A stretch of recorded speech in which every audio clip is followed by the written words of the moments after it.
What is the deep state? It is those who pull strings behind the curtain. Almost everybody that is powerful, the corporate sector, the military intelligence, they sort of egg the governments to a particular direction. Do you see it as a potent threat to India? Yes, it is. It is. Our neighborhood is being destabilized, particularly in Bangladesh. You got a government or a rule led by a man who was America's ball boy. I think this is what the deep state would be doing. They don't want India to progress economically. They want an India that is with them.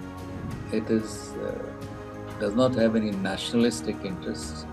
Because every time we talk of nationalism, they make it Hindu nationalism. When you read some prediction, the 2050, India will be number 2, China will be number 1, and the USA will be number 3. Probably sends shivers down their back. America is now trying to make a comeback into the region again. Bagram, with all their weaponry and all, which they can bring back or add to what they had left behind. Can we see a rise of Pakistan's stature worldwide now after Saudi Arabia, US? And do you think it's punching above its weight?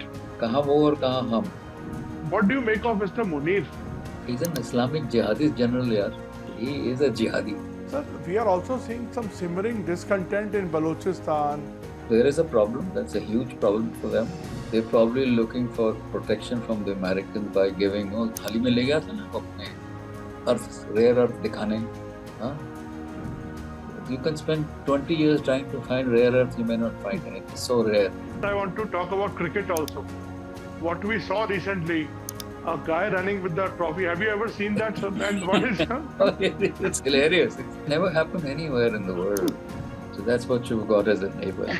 Banana Republic with a nuclear weapon. In India, the current government has been saying this, that opposition is playing a big game, link with Soros. So, do you buy this? There is a lot to be said about that. Thank you so much, sir, for Mr. Vikram Sood for joining us, and very, very thankful to you for sparing time for us. I am starting with my first question, that is on the deep state. This is the most talked about subject, especially in the region where we are living, and we have seen recently upstaging of governments in our neighborhood. What is the deep state, and can you explain what is it actually?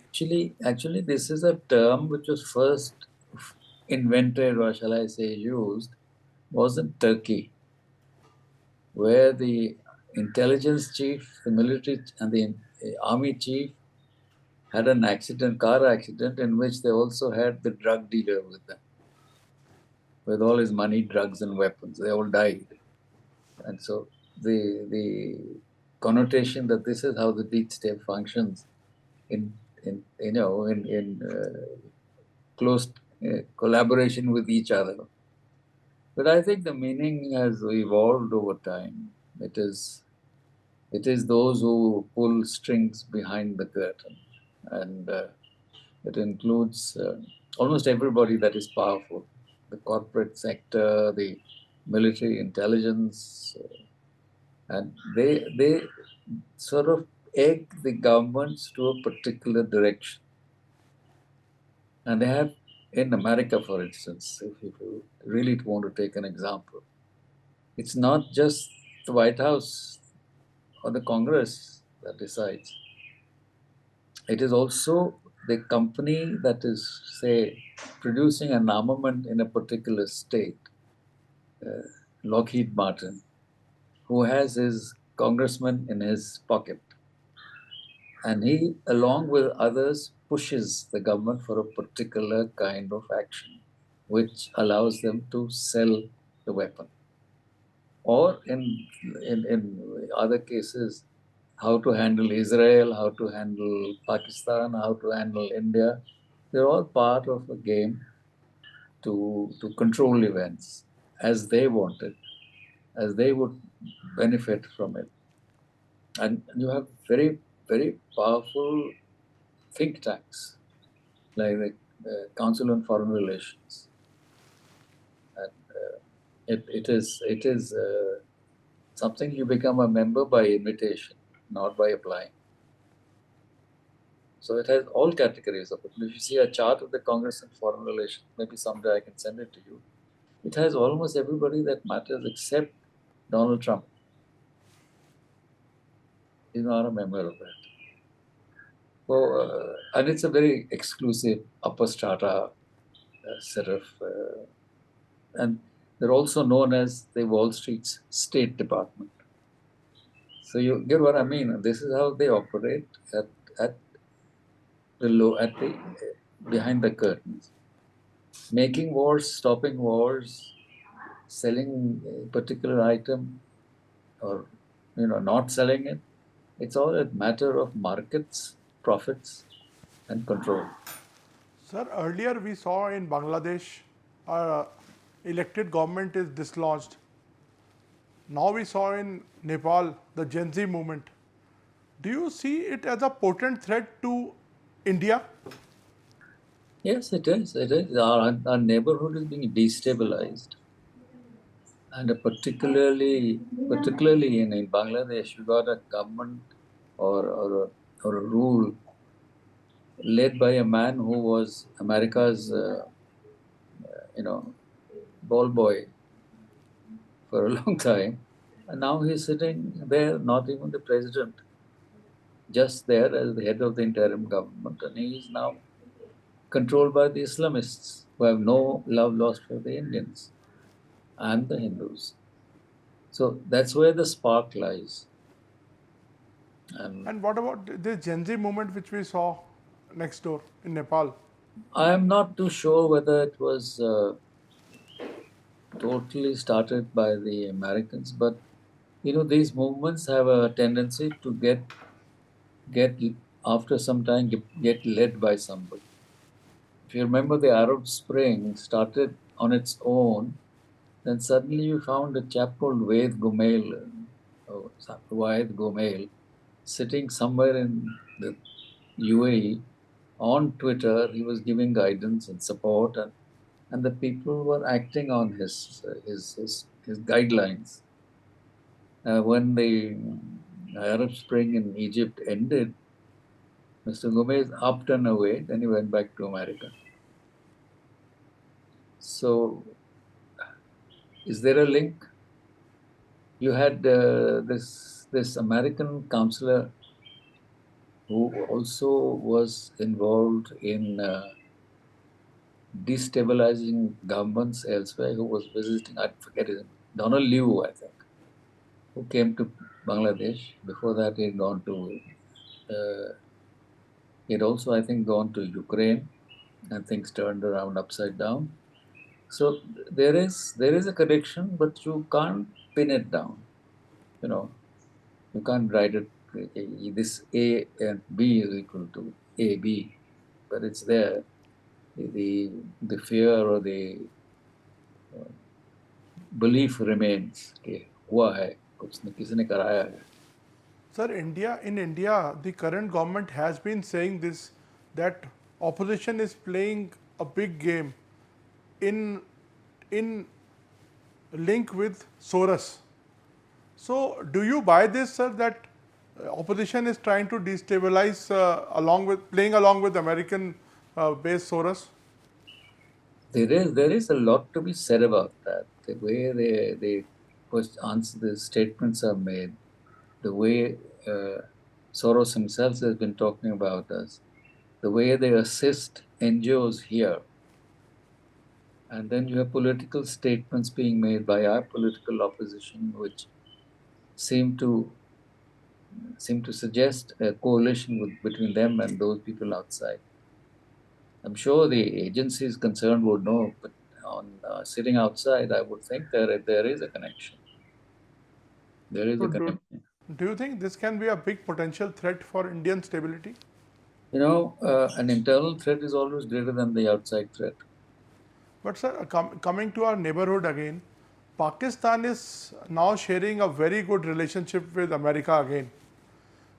We have seen Munir being invited by Trump twice.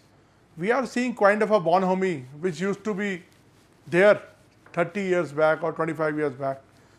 What is your analysis on it, sir? It, I think, started with Mr. Trump's personal peak when we refused to give him credit for the so-called ceasefire that he brought about. And he's been very upset about that. He's not been, and the Pakistanis, of course, went down on their knee and said, "Thank you, my lord, you've done it for us, and you are fit for the Nobel Prize."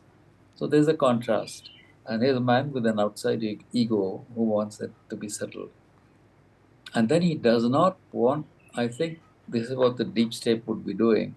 They don't want India to progress economically. They want an India that is with them. It is does not have any nationalistic interests, because every time we talk of nationalism, they make it Hindu nationalism. Okay, so they don't want, because the fear is that you have one big economic power in China, and you have another one in India. What happens to the rest of them? So they've learned their lesson from China. They gave it a lot of assistance, Khula Chutti, and they took advantage of it very cleverly, and now they are the largest economy, I think, in the world. They're going to be. So they don't want that to happen again. And when you read some prediction, the 2050, India will be number 2, China will be number 1, and the USA will be number 3. Probably sends shivers down their back. Also, sir, another development has happened, the pact between Saudi Arabia and Pakistan. It should worry India? No? Dekho, Saudis got frightened after the Israelis bombarded Qatar. And the Americans did nothing. So they need a protection. And I think the Americans edged them on the other side, to do a pact with the Pakistanis. Earlier, the Saudi prince used to say, "I don't need nuclear cover. I can always buy a nuclear bomb from the Pakis." Now it is different. The Pakistanis are now seen in their own eyes to be giving nuclear cover to Saudis. So for Saudi Arabia, it is a deal to seek some protection against Israel. For Pakistan, it is money and weapons and a bit of India bashing. Sir, hypothetically, in case something wrong, God forbid, goes tomorrow, we can't do Operation Sindoor again if... I think Operation Sindoor has not been called off. No, but like with this kind of pact with Saudi Arabia, do you that think won't make a difference. I don't think so. Saudis are not Can coming. You explain? Saudis are not coming, rushing in to help Pakistan. Why do you say that? They have a good equation with us. They are not going to lose their market. They're not going to lose goodwill. So these kinds of pacts are open to interpretation also. Because if they attack us, take it the other way around, then does it mean, as a corollary to the agreement, we can attack Saudi Arabia? Okay, you're agreed to defend yourself jointly, so if you're attacking me, I'll attack both. The Saudis are not going to come, and I'm quite sure. They might make polite noises here and there at some rostrum, at some conference. They'll find a reason now, way out.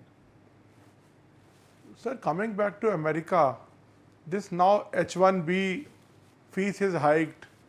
Then we are seeing 100% tariff on pharma. It's clear now that it's no more a trade negotiation. It is very political, and there is some sense of hostility which I can see in the nature. the kind of statements which are not only coming from Trump, but also his aides like Navarro and others. No, his henchmen are making a lot of statements that are very ugly statements. You don't normally do that in diplomacy. You don't do that in interstate relations. You don't talk like this about your so-called friend. You may want to talk like this about the evil empire of Soviet Union or North Korea and Iran, but here's somebody we take pride in our democracy as the biggest democracy. They say they are the largest democracy, the biggest, strongest democracy, but you don't want to talk to us. All you want is that we should buy their corn and soya, which we don't consume. And we are singled out to buy Russian oil, whereas others also are buying. Yeah, they are others not penalized. because they don't want to pressurize China because of retaliation that will be stronger. And as it is, the Chinese have retaliated fairly strongly, not buying any soybean from them. And I believe, I don't know whether it's true or not. I read somewhere, either on the TV or saw a statement that the Chinese have lifted some tariff barriers on Indian products. They made it to zero. Okay, so well, that's the other way of helping India and drawing India into their camp, which they don't want to do. But do you think India should shift to their camp because we don't have a great relationship with China either? No, we don't have a great relationship with China, and it's not an easy relationship. It's a tough one, and they're relentless about their strategic goals.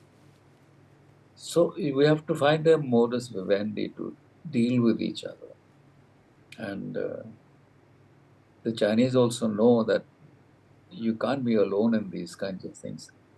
I don't know whether this idea will ever sell, that India, Russia, China, three major countries which are contiguous in a way. China has land borders with both. Make a formidable combination. But we saw that picture of three leaders together, and very next day, Trump has tweeted. So how do you look at this? Do you think it's playing well? It's played well. It's played well. It's got their axles up again. And they've now said that they want to sit down in Bagram.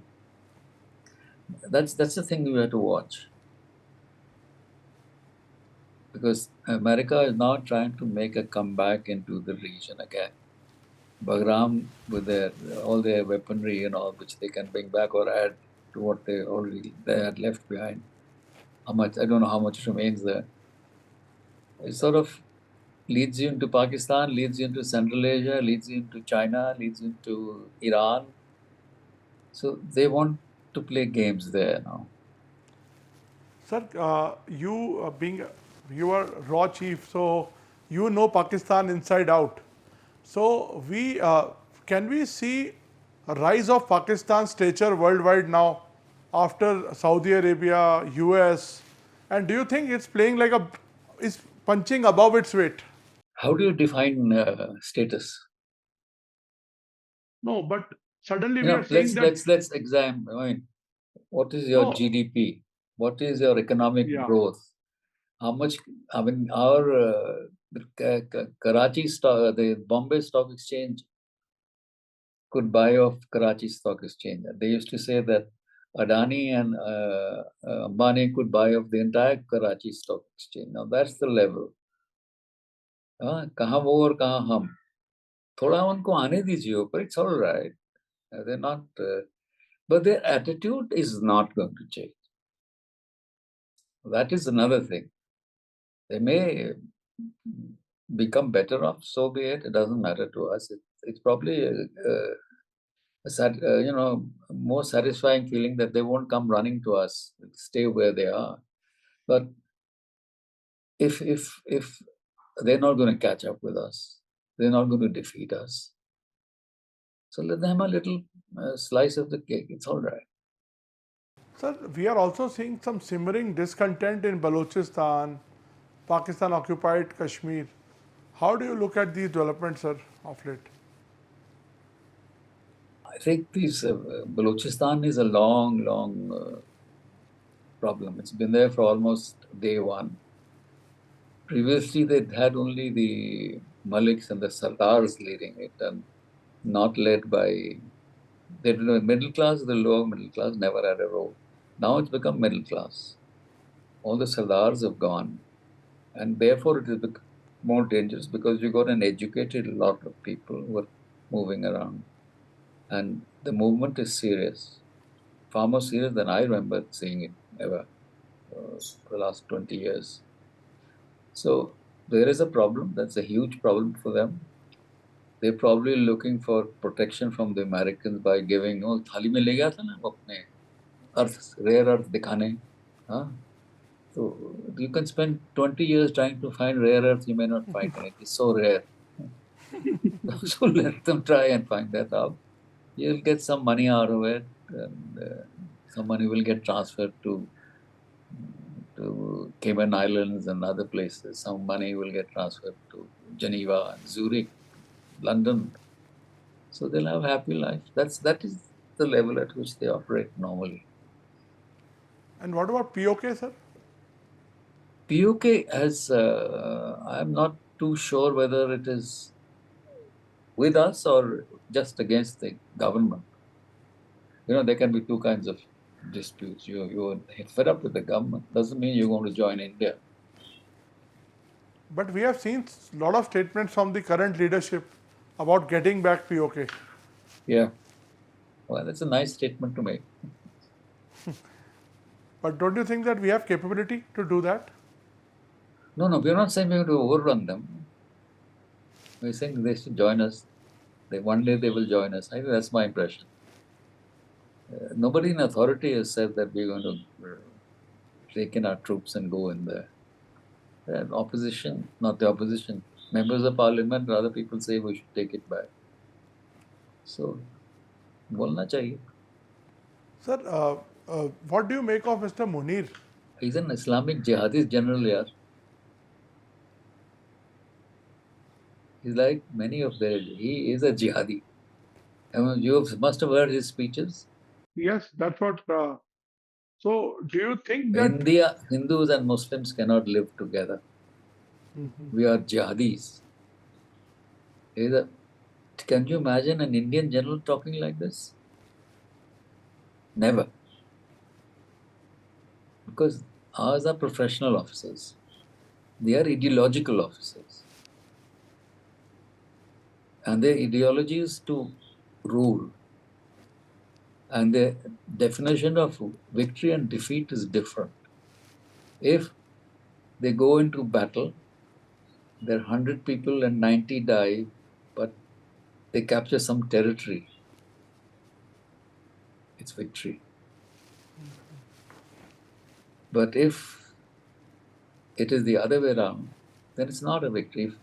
If somebody else comes, takes away your land, but no, I got it wrong. First one was the correct one. That अगर land नहीं छोड़ा हमने, हमारे लोग मर भी गए, तो हम जीत गए. That's it.